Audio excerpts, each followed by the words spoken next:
the three important areas of the English language that you need to pay attention to become a great speaker of the English language. If you want to find out, keep watching. Hello and welcome back to my channel. I am so excited. Every time I am doing a video, I'm so excited, really. So, my name is Ruth and you're welcome to Learn English with Ruth. On this channel, I teach pronunciation, English language and everything in between.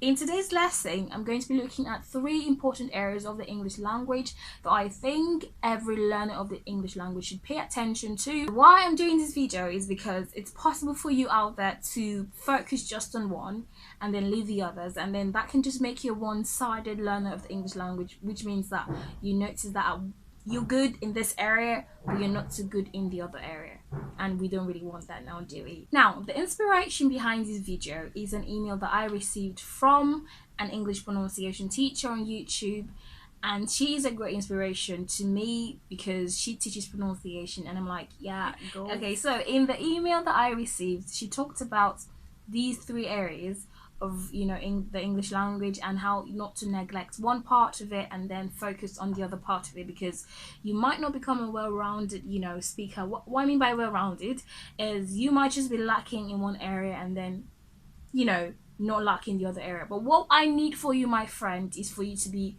good in all these areas, and that's why I'm here. Okay, so what's the first area? Number one, English grammar.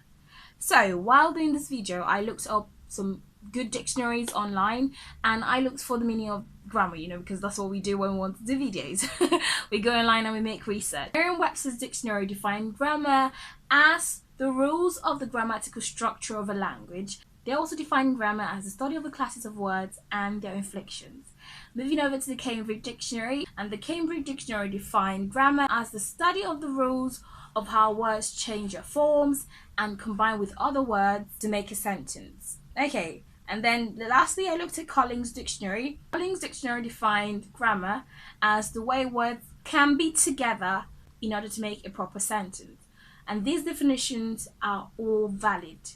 So grammar just simply refers to how we arrange words to make a proper sentence. Now, if you notice my definition of grammar, if you're advanced in English, or maybe you're an English professor, or you're grounded in English, you might not really agree with this definition. And I also give a disclaimer, it's not a professional definition of the word grammar, but then it's just to give the beginner, because this video is majorly for the beginner in English, to make the beginner understand basically what grammar is. Because if I start opening my book and reading what I have in my book for you, we're not going to live here. So I just want to make it very short and straightforward. So grammar just refers to how we arrange words to make a proper sentence, and that is it. Okay, so when you're learning grammar, what are the areas you should look into? Because grammar is a big body of knowledge. Like, there's a lot to learn when we're talking about grammar,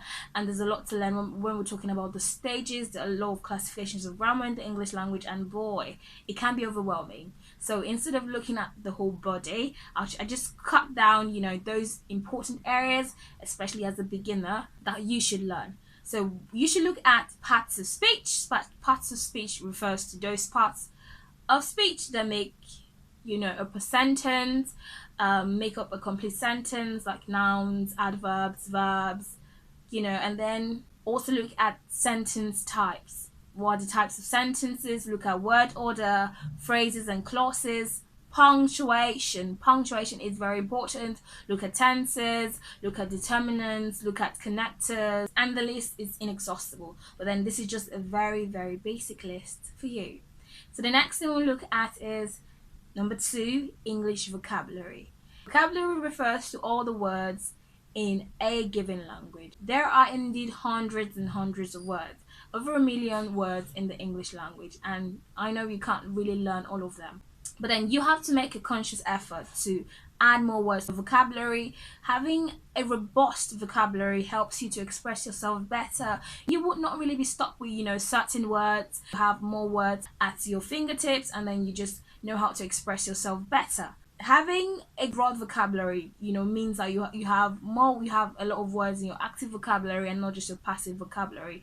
Now, if you want to know how to improve on your vocabulary, I did a video. I dedicated one full video to show you how to improve on your vocabulary. So make sure you just look into my description box right now, and it's there for you. Okay, so what are the areas of English vocabulary that you should look into? Because again, it's a large body of knowledge, and then it can maybe be overwhelming. So I want you to look at common words used, and then look at phrasal verbs, irregular verbs, topics vocabulary such as food, sports, holidays, festivities, festivals, celebrations, and also look at slangs, look at idioms, look at synonyms, antonyms, collocations, figures of speech, and borrowed words. Now, I was reading a research done on the English language. The research that was done found out that English language borrows a lot of words.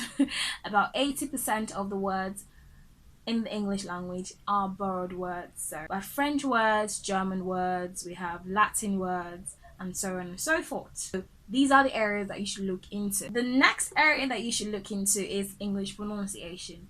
And yes, so I tell my students when I define pronunciation to them, pronunciation simply means how word to pronounce. Like, that is the basic definition, like most basic definition of pronunciation, really. So because words are made up of phonemes are the units, the speech sounds of words. For example, the word water is made up of the phonemes w, w, o, t, For Americans will say water and the R is pronounced, but for Brits we just say water, so it ends with a schwa. What are the areas you should learn in pronunciation? Because it's not just enough to know how to structure words and sentences, or the rules that govern or guide constructing sentences in when we talk about grammar.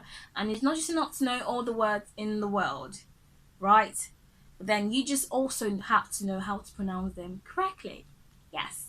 So what are the areas of English pronunciation you should look into? You should know the basic 44 speech sounds of the English language. I don't know why I'm saying English. What's that? Of the English language: consonant sounds, vowel sounds. For vowel sounds, we have monophthongs, diphthongs, and maybe triphthongs. For consonant sounds, we have classifications based on place of articulation and manner of articulation. You should also learn connected speech, rhythm, intonation, stress, sentence stress, speech organs. I'll just recommend that. It's not really a rule. I would recommend you learn speech organs and your uses and what happens when we pronounce words and all that.